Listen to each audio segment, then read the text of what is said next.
This edition of NeshamaCast was nearing end of production when the wildfire disaster in greater Los Angeles occurred. Future editions of NeshamaCast will explore the depths of the disaster from the perspective of Jewish chaplains in the community.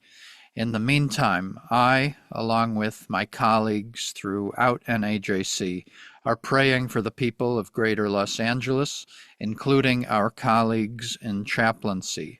Like our colleagues in Israel post-October 7th, the chaplains in Greater Los Angeles are in a shared communal trauma, experiencing a disaster while also supporting their community through the same trauma. May they be blessed with strength and courage. Shalom and welcome to NeshamaCast, exploring Jewish spiritual care today, brought to you by Neshama, Association of Jewish Chaplains. I'm your host, Rabbi Ed Bernstein. As we enter 2025, this special expanded edition of NeshamaCast comes to you from Israel. In December 2024, I had the special opportunity to attend the Rabbinical Assembly Convention in Israel. The Rabbinical Assembly, or RA, is the international association of rabbis within conservative Judaism. About 250 rabbis from around the world were in attendance in one of the first major conferences to be held in Israel since the start of the war that began on October 7, 2023. The conference allowed participants from abroad to show solidarity with the people of Israel in a stressful time. We bore witness to the effects on the people of Israel by the October 7th attacks, the war, and the plight of the hostages and their families. We also bore witness to life-affirming resilience, even in the face of nationwide trauma. In attendance at the RA convention were a number of professional chaplains, many of whom are members of Neshama,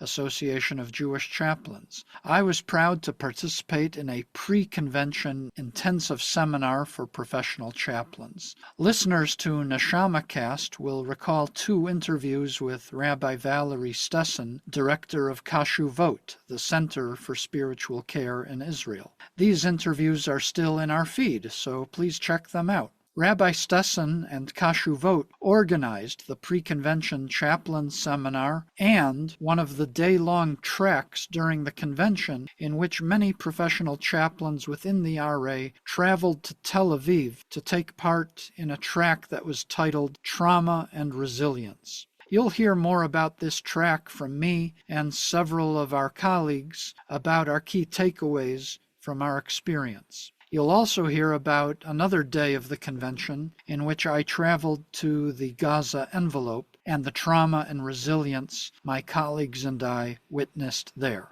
One technical note, the sound quality is not the same as most NeshamaCast interviews. Many of my conversations took place in public places, like on buses or hotel or hospital lobbies. Please pardon the background noise and occasional dips in sound quality. I think you will still enjoy the stories and wisdom of Jewish chaplains.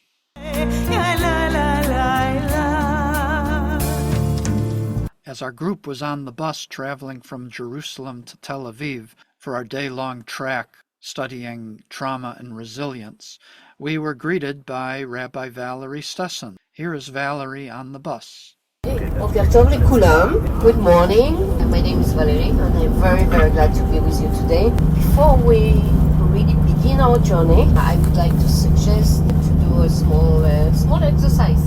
Rabbi Stesson asked us on the bus to talk with our neighbors next to us about our expectations for our day in Tel Aviv, learning about trauma and resilience. This is what I had to say on the bus at that time.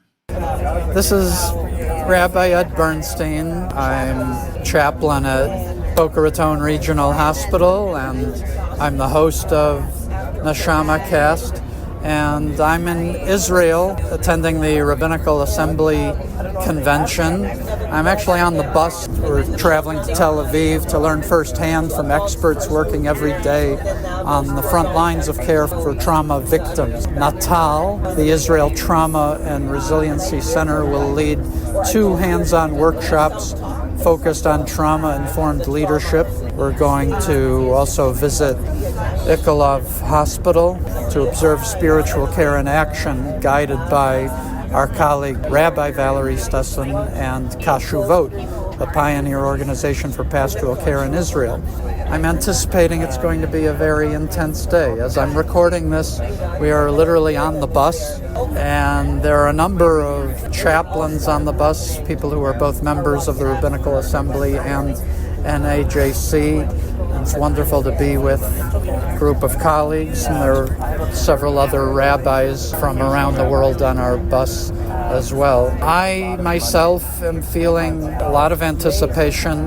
This is my first trip to Israel since October 7th. Today is Tuesday, December 10th. I arrived in Israel on Sunday, December 8th.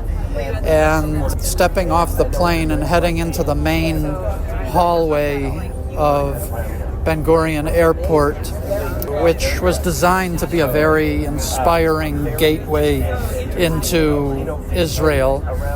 And now that entrance hallway it's like a shrine acknowledging the Chatufim, the people held hostage.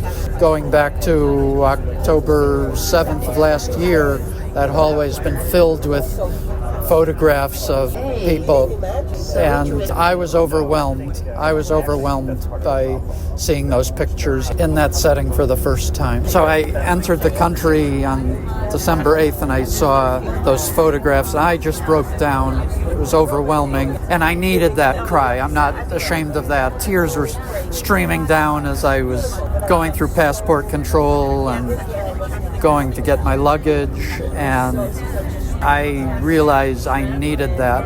And I suspect that there's more of that pent-up grief that may come out during today's programming on trauma and resilience. On the bus ride, I got to sit next to one of my chaplain rabbi colleagues. Let's meet her. I am Rabbi Mary Brett Chaplain. I am a chaplain at Memorial Sloan Kettering Cancer Center, and I live in New York City. And I think the reason that I'm on this particular trip today, it would be easy to say that a chaplain attending the trauma and resilience workshop makes sense.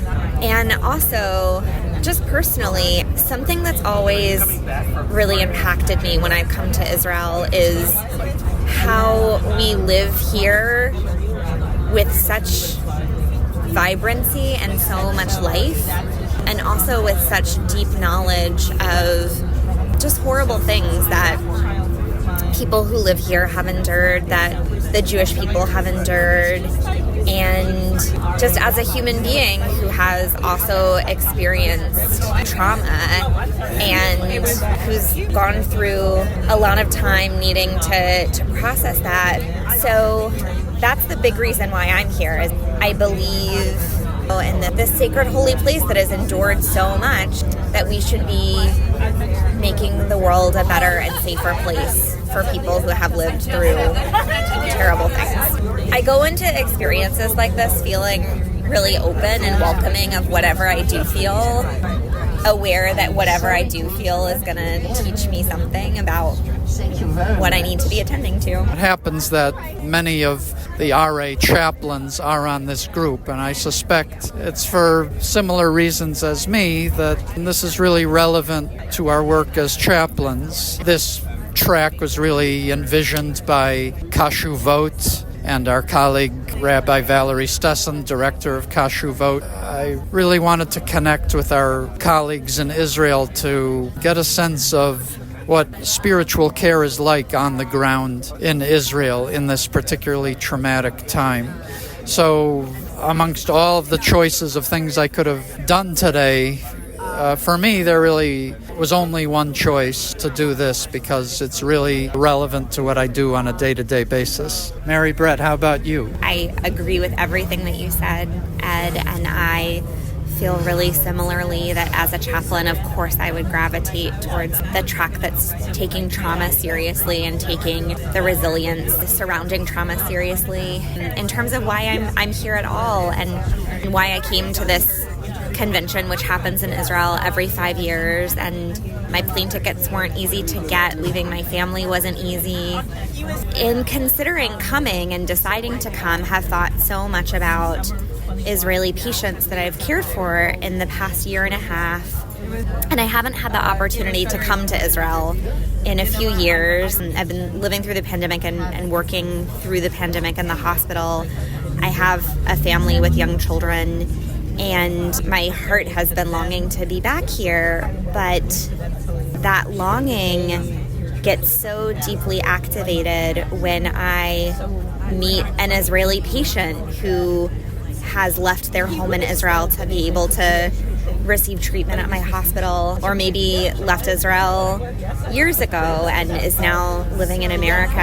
And to feel such distance from Israel in a moment when I really want to deeply and genuinely care for and understand the pain that someone is feeling, both in the illness that they're experiencing or that their loved one is experiencing, but also in the watching what's happening in Israel from a distance. I would connect with Israeli patients who I would meet in New York City, and I would connect with their longing and really feel this acute sense of my own. And it feels important to be back here right now. It feels important to be back, both to hear stories and better understand what's been happening on the ground, and to be able to have that within myself when I meet Israelis and when I meet Jewish people in the hospital who are experiencing the same sort of both longing for this place, but also the pain in living through and witnessing from afar what happened here a little over a year ago and what's been happening since. Shortly after an intense seminar on the subject of trauma with a therapist at the Natal Center, this colleague shared her reactions. My name is Barbara Spire. I am the Jewish chaplain at the VA hospital in West Los Angeles. What was your reaction to the Natal program on trauma? Basically, I think it was very insightful. I'm very familiar with trauma and I work with veterans who suffer PTSD or what we call moral injury, another element that's somewhat connected or related. And I feel that some of the concepts that were presented really were very enlightening. How are you feeling now being exposed to discussions about trauma and being in Israel at this time with colleagues? What's going on for you emotionally? Well, emotionally, I've been very impacted since October 7th. A classmate from Hebrew College, not my classmate, but his daughter and son-in-law were murdered on October 7th. And from October 7th until now, I am very impacted. My grandson is in the Israeli Air Force.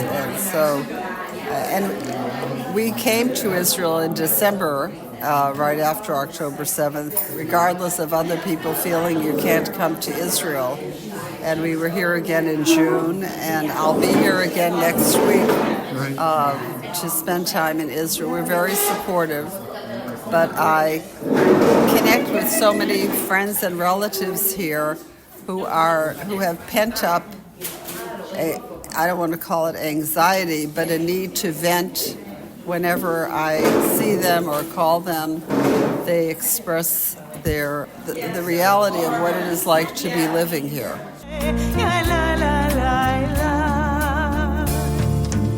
During our time in Ichilov Hospital, all of the chaplains from the convention were matched up with chaplain residents from Ichilov Hospital who are doing their training through Kashuvot. I was matched up with chaplain resident Moti Halprin. In the segments that follow, you'll hear a bit of Mati's story and about his experiences as a chaplain resident in Ichilov Hospital. The origins of this spiritual path for me came from the Buddhist world. I grew up in a Jewish family, half of it traditional. I had my grandmother, who's 100 years old, next Shabbat, and I had another grandmother. They're both Auschwitz survivors. So I retired from the Prime Minister's office 3 years ago. After 15 years there, I thought I have to do something to give to the society. It's not just for me. For me, it's so wonderful. And I met a chaplain, and I heard about this profession in Israel, and I said, okay, can I do that? And then I assigned to Kashuvot. Meeting that woman, the chaplain, and hear about the opportunity to study chaplaincy in Israel, I said, okay. So, sometimes, I don't know if you know, as a Buddhist, the main motivation for your spiritual life is to do good for others.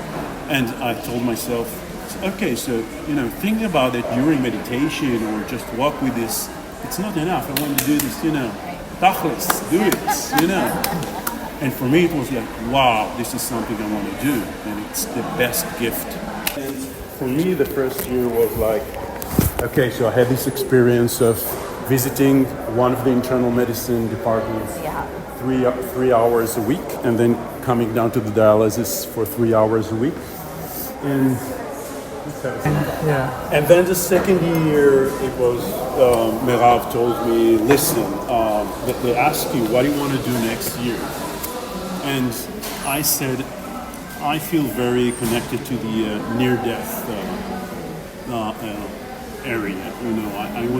I had this experience in the internal internal medicine department that I worked in. There were a lot of oncological patients, and I had the chance to be with people who, we had 5 or 6 appointments before they died, and the last one was with their family around the bed. And I feel that this particular thing is very close to my heart. And I told Merav, okay, maybe the oncology department, they want a chaplain here. They don't. I told her, okay, so find something that I can learn something new. If it's a near-death situation where people, maybe in the geriatric department, because I see that people who are at the end of their life, they have this wisdom, they have this easier way of talking about. Okay, but the ER wanted chaplains. It was a new thing, and she asked me, do you want to try the ER? I said, yeah, sure. And they were very afraid that in the ER, it's very different from internal medicine. It's quite chaotic sometimes, and so they gave me for this day on Tuesdays in the morning 3 hours. I talk to people in the ER, and on Thursdays I talk to people in another internal medicine department. So I have six hours a week at least, and I can tell you that my experience in the ER is amazing. It's something so different. People are in different needs there. They come sometimes in a shock, and they want. Sometimes they don't want anyone to be. Are you a doctor? I don't want you. Yeah. Are you going to take me to X-ray? No, I don't want. But this is the challenge. I find it very. For me, it's like I like new things. To find new things. So for me, being a student in the ER, it's an amazing experience. I like it so much. Mati, you mentioned the Buddhist influence. Yeah, I'm curious, through Kashuvot, have there been insights you've drawn from in Jewish spirituality? And how have you done that? Yeah, first of all, Kashuvot, this is something amazing that we absorb from all cultures, And of course, after all, we're in Israel, and the Jewish tradition is the main basis for what we study. It's in the air, it's in the water. Of course. But like I read Martin Buber, and I read this and I see, okay, so what I'm studying from the Buddha and Martin Buber, it's actually the same thing. You know, when a truth is the truth, it doesn't matter where you bring it from. And one of my friends in my group in Kashubot in the second year is a rabbi in Efrat, Eli, one of the students. A young rabbi, he made Aliyah to Israel just 3 years ago from Brooklyn, New York. And he's a rabbi, I don't know how to call it, Mechina, you know, before the army, in Efrat, which is in Gush Etzion. And they assigned us together to do some projects together, and we studied from one another. And I told Eli, listen, Eli, the deepest knowledge, the deepest truth, you know, we talk the same language. So you just take out the names, Buddha or Siddhartha Gautama, who was the Indian Buddha, you know, it doesn't matter. It's the same way of looking at things. It's the same way of finding Shekhinah in things, you know, it's exactly the same. And for me, it's amazing to realize that. Through Eli, for example, and through the stuff that we learned in Kashuvot, and the Pardes model, you know, and all this. It's amazing. And can you think of examples of something from Jewish tradition that you didn't know existed before, and it sort of blew your mind that you've been in Israel and Jewish your whole life, and you're like, wow, I didn't know. I grew in a secular family. Of course. But still. But like I didn't know our tradition. No, you for example, we read stories from the Hasidim, from Hasidut, or even Martin Buber, me and Dao, and you look at that and it's like, wow, nice that I have in my tradition something that I can take from, you know, it's amazing for me. It's very, very exciting for me. Few weeks ago in the internal medicine department, I came into the room in this oncological patient. She was a Haredi woman. Haredi, fervently Orthodox. I enter the room and we start a conversation, and it's not a problem for her that I speak there, and I introduce myself. I'm a spiritual caretaking student. Do you want to have a talk? And she said, yes, of course. And the second sentence is about the presence of Hashem in the room, you know, and what is it for you and what is it for us? And she looked at me and she said, you don't have a kippah, you know, you're not religious. And I said, does it matter? See, we're talking about the same thing. We're talking about the presence of the Shem in the room. Let's talk about the praying. Do you want me to pray with you? And it's like, she's Haredic woman, you know, and like out of this context, I'm not sure that, even though I have a family in Bnei Brak, because my mother's uncle is Haredic in Bnei Brak. So, but you know, in general, it's not something that is. And I sit in the room, and after an hour talk, I go out and I say, wow, this is breaking boundaries. This is chaplaincy. Just be there. And it is always when you in the conversation you get to the point where you speak about the meaning of your life and the near death. And so now we start speaking about faith. So what is faith for you? We speak about Kadosh Baruch Hu and God, and you know, it's like, and you're there, and at that moment, it doesn't matter which religion are you from, or we're together here as human beings. Yes, we are talking about the presence of God in the room. And sometimes we do talk about the presence of God in the room and how we talk with God, and it's amazing for me. Yeah. It's amazing. In his chaplaincy, Mati works not only with Jews of all stripes, but people who aren't Jewish, including Muslims and Palestinian Israelis. You know, here, because of the political situation and the history of the area, sometimes there's this suspicious feelings. I can enter a room, there's this Muslim woman with her husband, or Bedouin or something like that. I was going to ask what your experience been like with Muslims. So I go there and I tell them, listen, I'm a spiritual care student. Would you like to have a talk? And I feel that most of the times it's your personal attitude, you know, they look at you, they look at your eyes. And this is the most, you know, like putting your foot in the door, you know, this is the most important thing. once they see that you come, it's a nice person, you are very interested in them. And the most important thing is that they're not rejecting you. Okay, have a seat. Okay, and then we start, there's a conversation. There are Muslims, and I'm Jewish, or I'm a non-religious person, but we are two Israelis. We speak in Hebrew, because they speak Hebrew as well.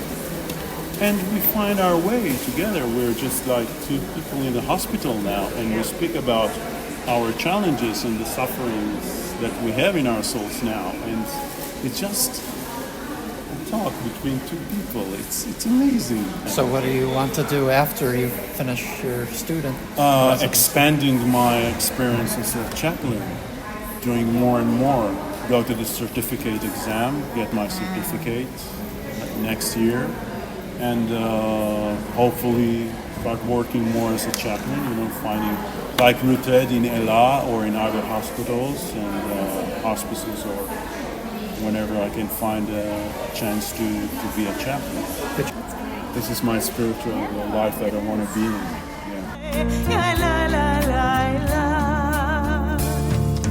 Back at the hotel, I sat down with two of my colleagues. My name is Beth Nadich. I am a conservative rabbi and a CPE educator, ACPE certified. I'm the director of CPE at Hebrew Senior Life in Boston. Joining me at the table with Rabbi Beth Nadich was Rabbi Naomi Kalish. I serve as the Harold and Carol Wolf Director of the Center for Pastoral Education at the Jewish Theological Seminary. Prior to coming to JTS 5 years ago, I worked for 20 years as a hospital chaplain and CPE educator in New York City in acute care hospitals. I had a long period of time working in pediatrics. I also worked in palliative care and psychiatry as areas of focus. At JTS, I oversee our pastoral education program, which includes being an ACPE accredited center to offer CPE internships and coursework, and we also just launched a master's in spiritual care and counseling. What prompted you to come to the RA convention in Israel this year? Well, as you know, it's been a really challenging 14 months. In our field, it's been interesting to me to be in such an interfaith context and to find support from some areas and honestly a lack of support from others. And I had a choice this year of going to one conference, and I decided that I really wanted to be at the one where I could be with my people. And that's here in Israel, and it's very, very meaningful for me to be here at this time in Israel, being able to bring anything that I have, whether that's presence or actual skills as a chaplain. It felt important to come to this particular conference. My decision to come on this conference, in some ways similar to Beth, was to be with people. Over the past 14 months, I've made 2 trips prior to this one and have connected with and strengthened relationships both with Americans coming to Israel at this time and with Israelis here, largely in the Livui Ruchani, the spiritual care field, as well as just a network of people I know beyond that, and have really sensed how important it's been in both directions to cultivate these relationships. And so to be able to come with the Rabbinical Assembly has been very meaningful, as well as to be able to continue to strengthen the relationships. And so this is the third program, the third trip, but then also building on Beth's program, that it's just, it's step by step, the strengthening of relationships. During this time when we've seen so much dehumanization, obviously the dehumanization that has been manifest through such horrific violence, murder, execution, rape, humanization is so tremendously called for, and then we see dehumanization in other ways too. We see it in the rise of hate and hate speech and vilification of people, and so I find that this focusing on relationship building is, I've been calling it the molecular level that we need to function on. At least that's what's given me a sense of meaning and purpose. So to come here and be with our rabbinical assembly community and to be here with the Livui Ruchani community and to focus on relationships and, in a sense, on a grassroots level to build in response to this rise of hate. So we're building from a place of love and a place of healing and a place of care, even while the crisis is still taking place. I'm finding is incredibly important. Beth, can you talk about your particular expertise in trauma-informed care? Sure. What is trauma-informed care, and how has that expertise played a role in your experience this week in Israel? My entire career was really transformed and shaped by the year that you and I spent together in Israel, Eddie, in 1995-96, when we lost our dear classmate Matt Eisenfeld and Sarah Duker. And in many ways, that shaped who I am as a person, that shaped who I am as a rabbi when they were killed in a pigua. Terror attack. The number 18 bus. And in some ways, I actually, when I came back to the States after that year that we spent here together, I actually signed up for CPE because I realized that we had received so much support from being in the middle of a communal trauma. And I had no idea at that time how I was going to support other people in my life. And I thought it was really critical that I gain those skills. And that's when I first signed up for CPE, and it took. Also because of that year, I decided I needed to know something about trauma. So I began to study about trauma. I began to study about spiritual care and trauma. At the time, the term trauma-informed care wasn't really even being used. But I gradually just started collecting more and more information, theory, experiences, and then worked as a chaplain in New York City through 9/11. And so that really cemented this desire to be present for people in the midst of communal trauma. So I've been present at many of them, and more recently over COVID was really drilled down on working with a lot of healthcare workers. I wasn't on the front line, so I was not working in person in a hospital. I was in my attic in my house and doing session after session after session for healthcare workers about trauma, learning about grief, processing the trauma that they were experiencing, and also doing a lot of direct work calling elders who were shut in. So that's really how I developed my expertise in trauma-informed care. And from the beginning of the war, I've been working to support both our rabbinic colleagues and our chaplaincy colleagues long distance. And I wanted to be here to do it in person.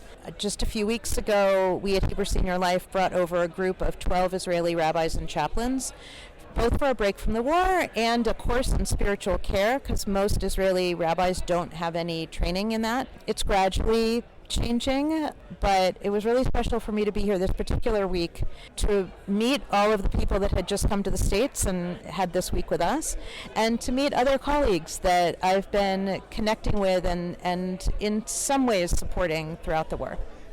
With Rabbi Kalish's extensive experience as a hospital chaplain, I asked her to describe her impression of our group's visit to Ichilov Hospital.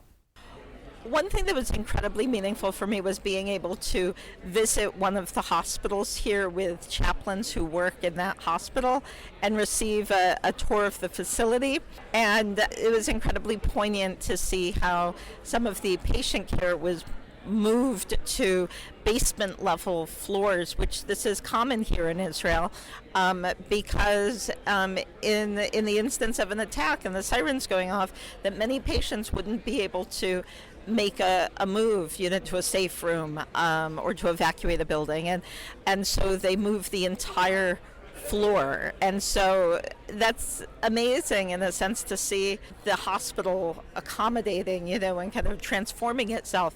But what I learned in addition to that was the challenges that brings to a social and emotional and spiritual level, what it means to be working day in and day out for the staff in a very deep basement level floor without windows and without exposure to the the fresh air.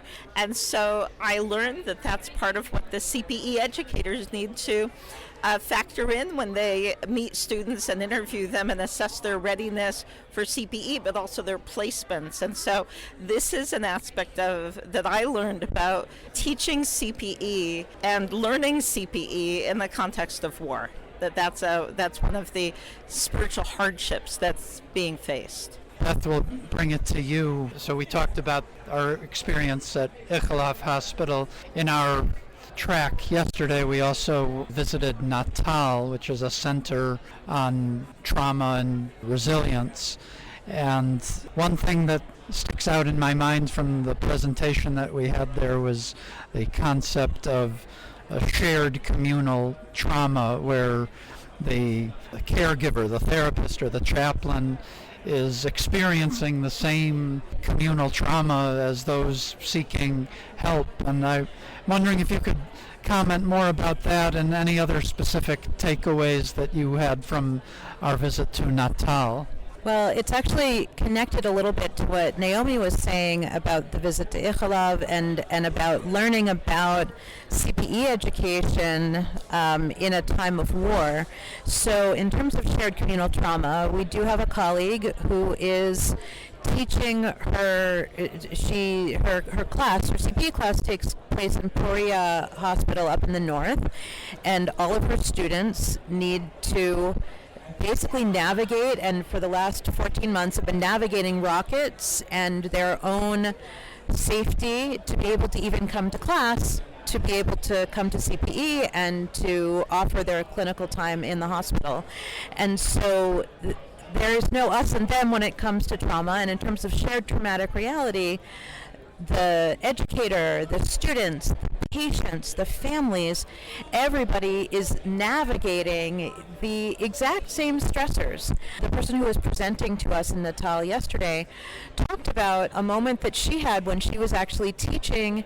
She was working with groups in the United States who are dealing with anti-Semitism on campuses and working to support them when she knew that Iran was going to be attacking imminently and was worried about how should she deal with it if she needed to run into her safe room with 15 seconds to spare.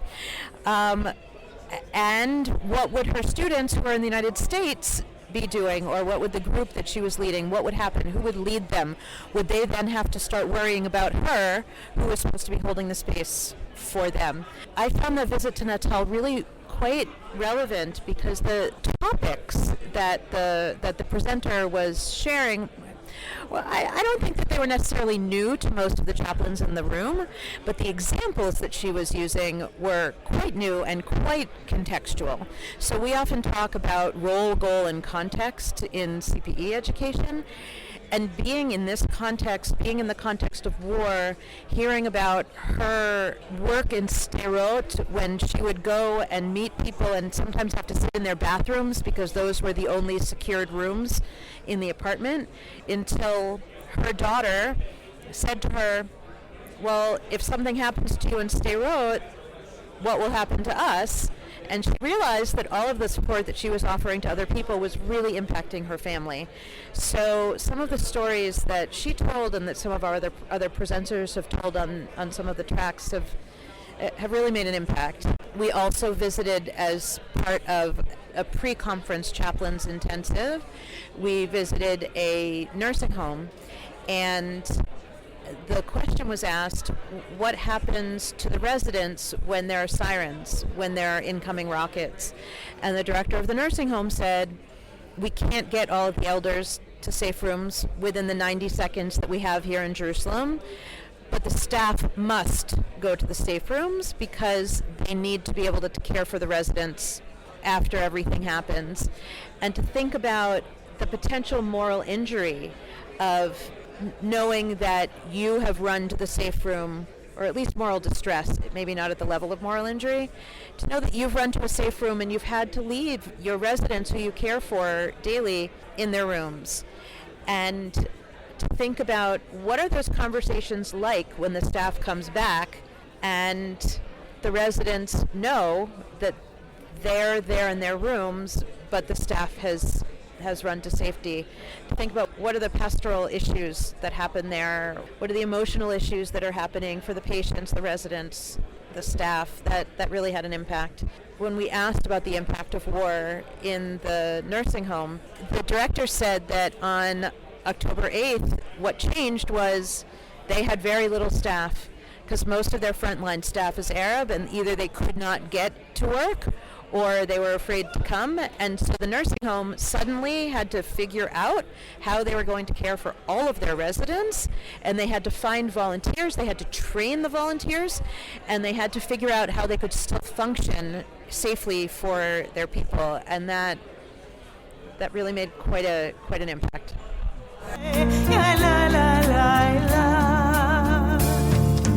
On a bus ride back from the Kotel, where we had early morning services on the last day of convention, I got to speak to this colleague.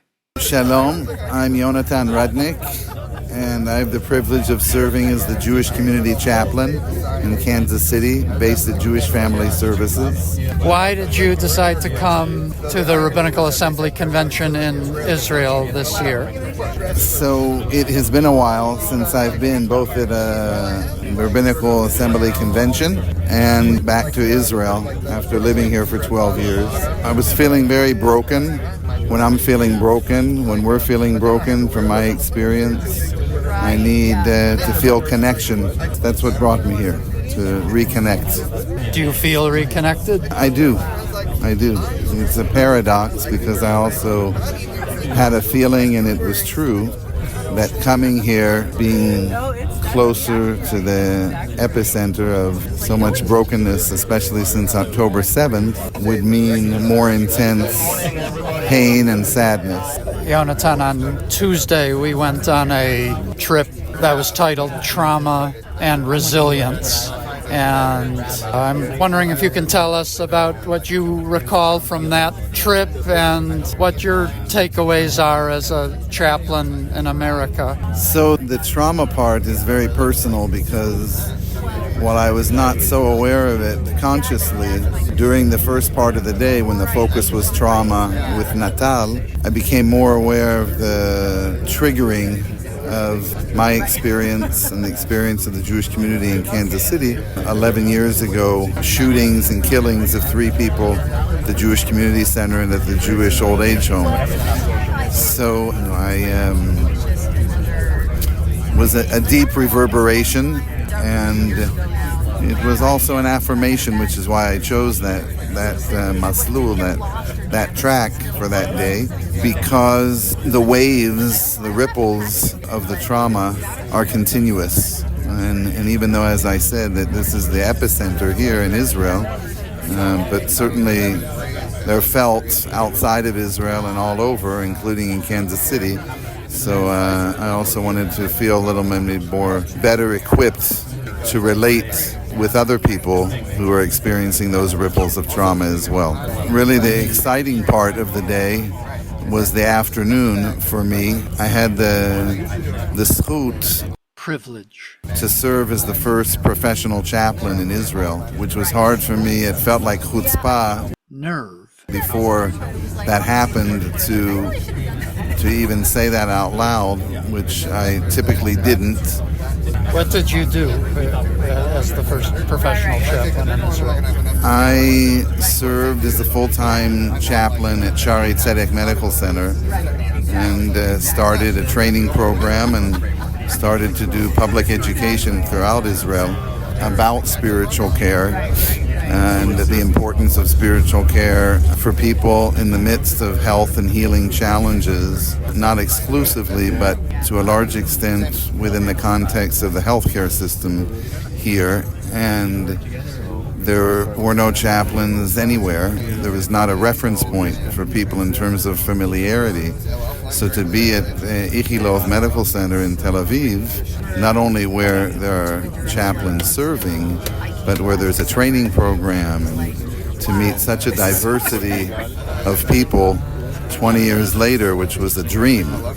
that the spectrum of people serving in this context would broaden and expand. It's hard to put into words. It was very exciting and moving and humbling, and I felt a lot of pride and zchut and bracha. Privilege and blessing. Which section of the hospital did you visit? So I visited the emergency room with a special guy named Tidhar, who had started to wade into these waters of whatever you want to call it, let's say auxiliary support in hospitals by way of, what do you call it, medical clowning? Leitzan Refui, I guess, yeah, medical clown, or like Patch Adams. And Tidhar made an interesting observation, which I thought was very true, though I was not aware of it 20 years ago when we started, which is that there is a formal certification of medical clowns and medical clowning through the Ministry of Health that kind of paves the way for, I guess we could say, gives the hechsher certification in the health system here. So not to take anything away from that, but to give the hope that, okay, so there is a derech, pathway, and there is some kind of precedent, and hopefully we will get there, because that's key to continuing to make this service and this what I call tmicha ruchanit. Just to be clear, the state of Israel gives a state recognition, state licensing to medical clowns, people who go into healthcare settings as clowns, and they do important work. They bring smiles to people's faces, but it's just interesting. There's licensure of medical clowns, but not formal licensure of chaplains in a healthcare setting in Israel. Right. Not yet. Right. But we spent time with our colleagues in Kashuvot, the organization training chaplains in Israel, and we were with a number of residents at Ichilov Hospital, and they're really paving the way. It was really, for me, it was really inspiring to see the work that they are doing, the impact that they have.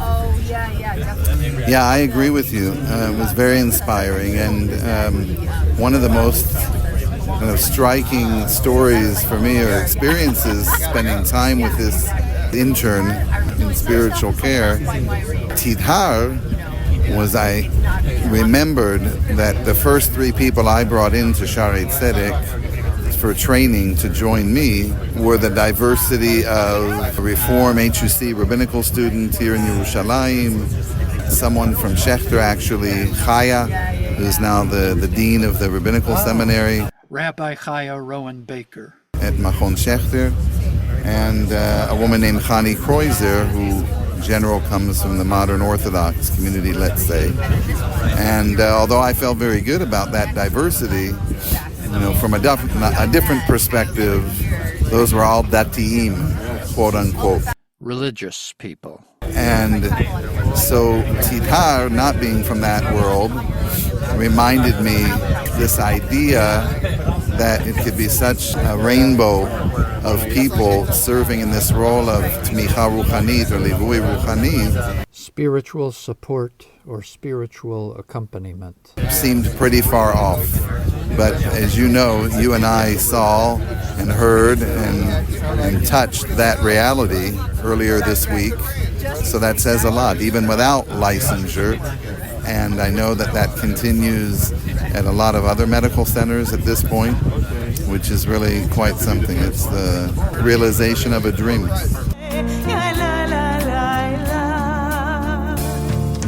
On the second full day of the convention, I participated in a track that traveled to the Gaza envelope for an intensive day in which we bore witness to the effects of the Hamas attacks on October 7th. Our first stop on that trip was Kibbutz Kfar Aza, a kibbutz right on the border with the Gaza Strip that suffered massive casualties on October 7th, and as of this recording, they still have 6 of their members being held hostage in Gaza. We were led in a tour by one of their members, Ayelet, who told her personal story of being in hiding for 30 hours while everything was going on outside her door. She led us around and we saw much of the destruction that is still quite evident throughout the kibbutz. Our group then traveled down the road to the site of the Nova Festival and the massacre that happened there to the young people who were attending a concert. There is not yet any official government memorial at the site. There's a grassroots effort to memorialize what happened there. There are posters of every single person who was either killed or is missing posted around the site where the concert spectators were gathered. They have marked off where the stage was. They have marked off where an ambulance was attacked. They have a section where police and security officers were killed. It is a very powerful site. It's hallowed ground. I had previously attended a traveling exhibit about the Nova Festival. I saw it in New York City on Wall Street last summer, and it's traveling around the country now. As of this recording, it's presently in Miami, and that's an experiential rendering of the concert. It takes you inside the concert experience. You feel like you're there. I had experienced the traveling exhibit, but it's something quite different to be on the actual site. It was moving for me to be there.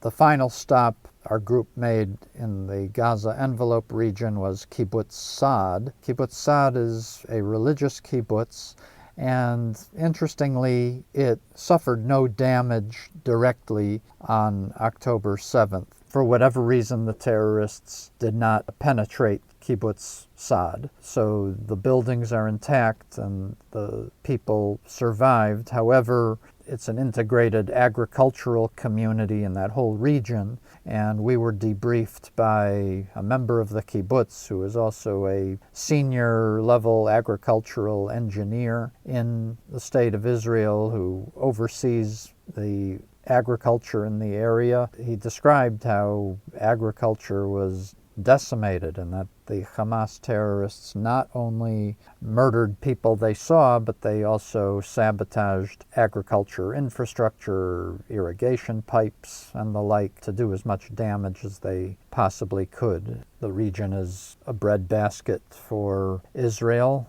Crops had to be picked, seeds had to be planted, and people were scattered all over the country. So he told us about the challenges early on and along the way, and also the accomplishments that they've made in restoring agriculture in the time since October 7th. And now here's my conversation with one of my colleagues on the bus back from the Gaza envelope on our way back to Jerusalem.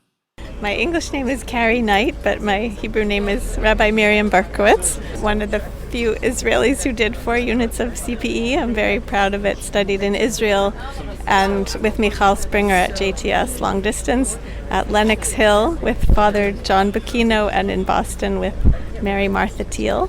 I founded Kashuvot, which is a pastoral care organization with Rabbi Valerie Stessin in 2010. And then in 2019, she took it over, and I've gone on to other things.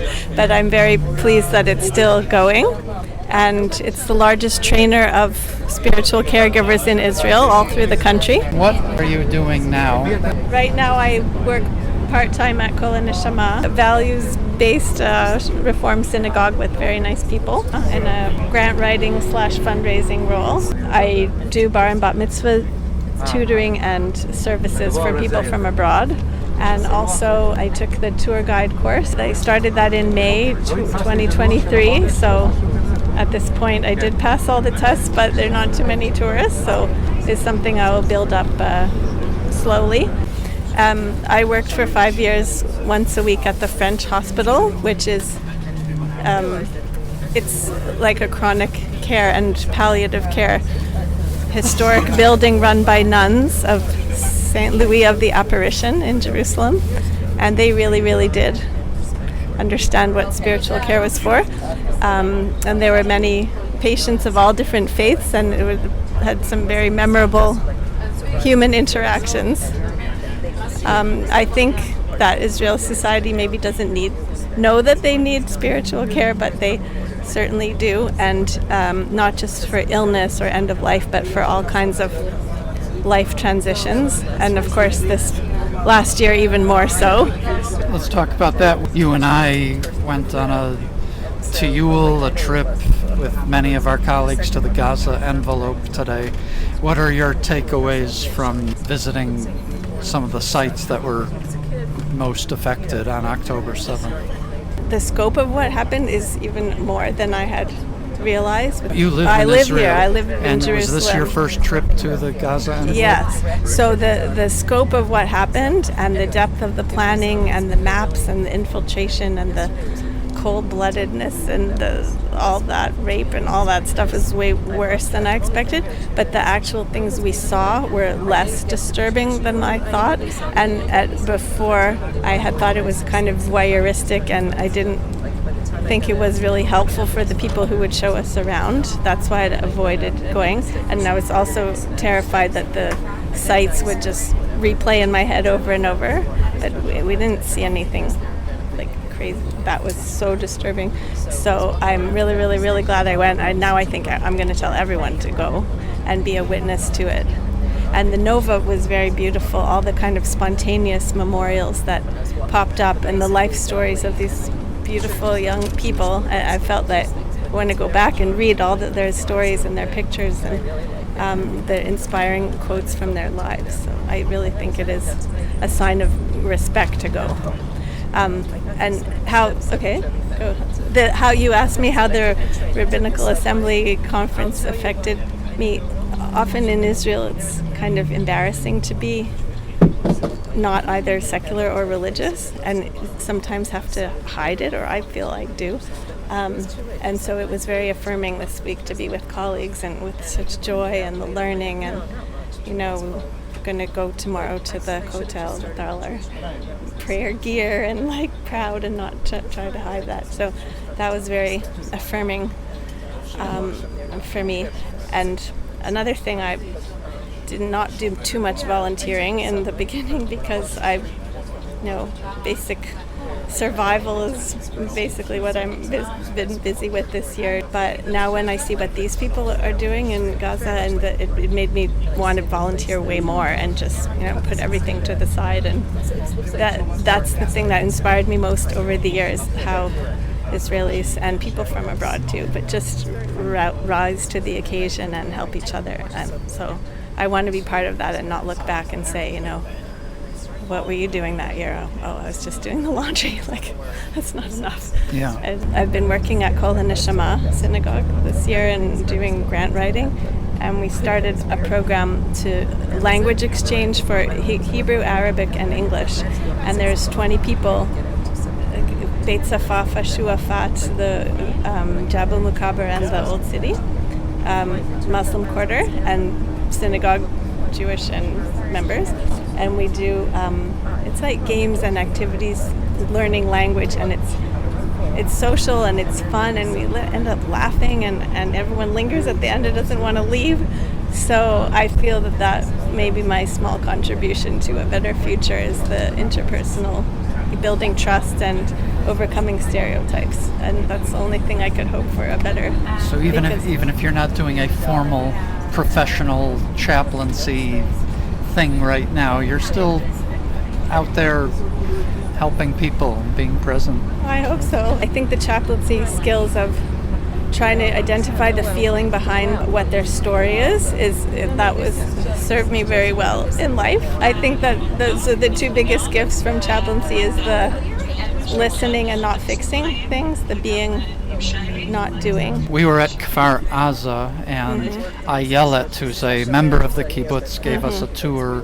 We saw the devastation, we saw burned out houses, and we heard her story, and you asked her a very poignant question.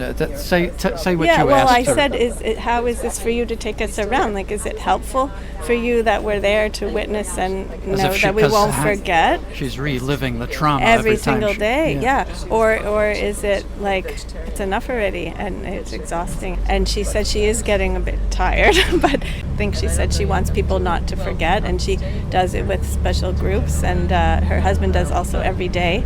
When we were there, we saw at least 3 or 4 other groups passing through. But I think she also said she finds great meaning in being able to tell the story. Yeah, because it's saying that people won't forget it and that they care. They're not going to deny it. They're not going to minimize it. And I don't know if we can learn some lessons. But I also have a lot of anger. Like, why didn't the army listen to the Tatzpitaniyot? Military intelligence spotters, mainly women, who warned about the impending Hamas attack and who tragically also suffered massive casualties on October 7th.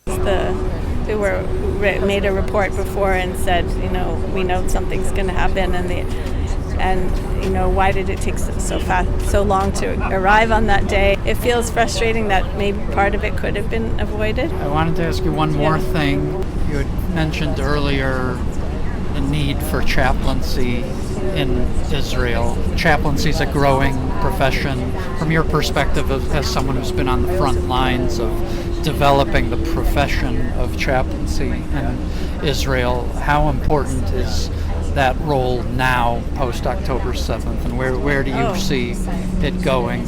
How can it fill a need in this society? Well, I don't know all the details about how it's been integrated this year. First of all, I'll go to step back and say that it developed very differently here than in North America. Yeah. And they don't even call it chaplaincy. The first, we called it tmicha ruchanit, like spiritual support, and then it became livui ruchani, spiritual accompaniment. And the idea was, if you say it's a religious profession, then the rabbinut will take it over, and then we won't be able to do it as conservatives. So that was a very intentional choice. And this year, I guess everyone's different, but there's so many. The people who are worried about their kids in the army, or people who lost a relative, or people who lost their livelihood, or people who just general had anxiety and now it's worse, or people who survivor's guilt. Like, there's so many things. And then let's say in a synagogue, you've got all those different people. So over the high holidays, there was Masorti did a lot of preparation. So did the Reform movement. How are we going to do the holidays? On the one hand, it's so crazy. How can you even bother go to synagogue when this is happening and that's so much more important things? How can you even pray? It's all hollow. And on the other hand, how can you not do it? This is where we need to be. We need to affirm normalcy. We need to affirm, faith and tradition and song and community. So I think most people I knew picked something in between.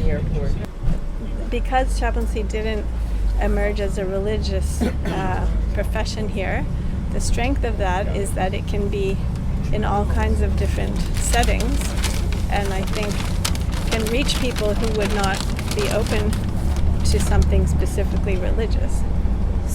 But everybody told us in the beginning, don't bother, the religious will never talk to you if you're a conservative, and the secular don't need it.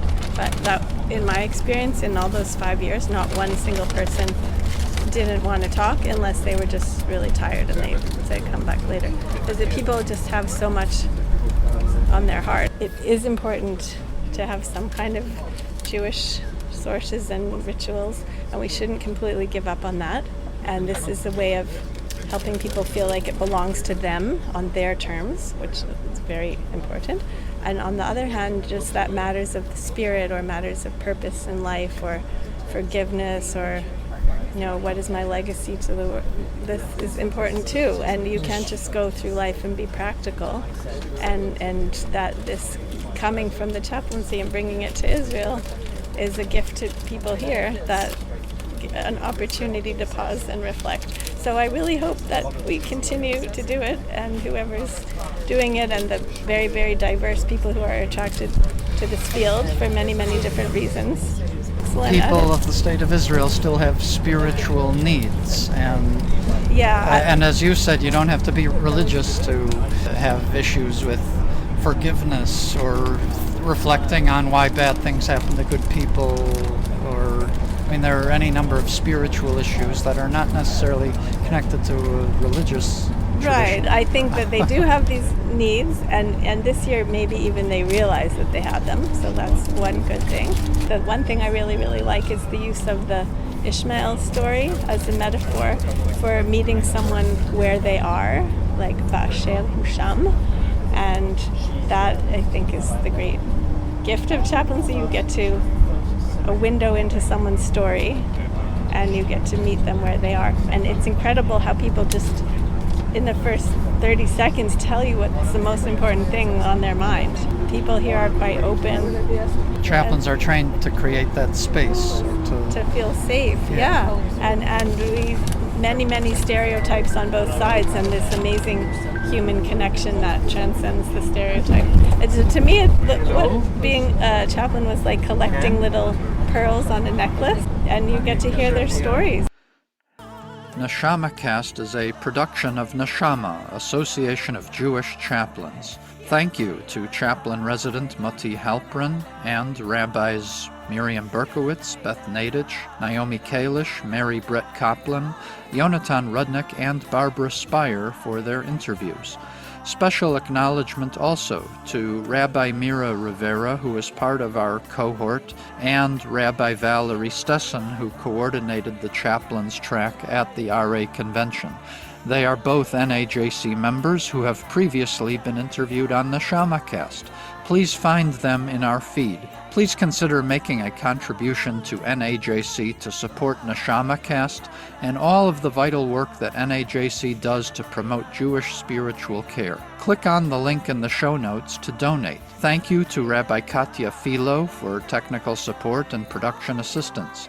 Additional thanks for logistical support to Allison Atterbury, NAJC Executive Director, and Rabbi Drew Kaplan and the NAJC Social Media Committee. Transcripts for this episode and other episodes of NeshamaCast are available at neshamacast.simplecast.com and are typically posted 1 week after the episode first airs. Our theme music is a nigun for Ki Anu Amecha, written and performed by Reb Cantor Lisa Levine. Please help others find the show by rating and reviewing the show on Apple Podcasts. We welcome comments and suggestions for future programming at neshamacast@gmail.com. And be sure to follow NAJC on Facebook to learn more about Jewish spiritual care happening in our communities. May we all work together to heal our world.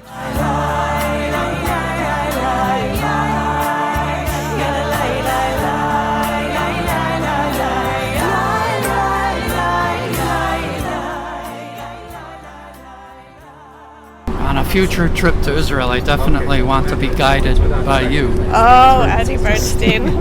Thank you. That's very sweet.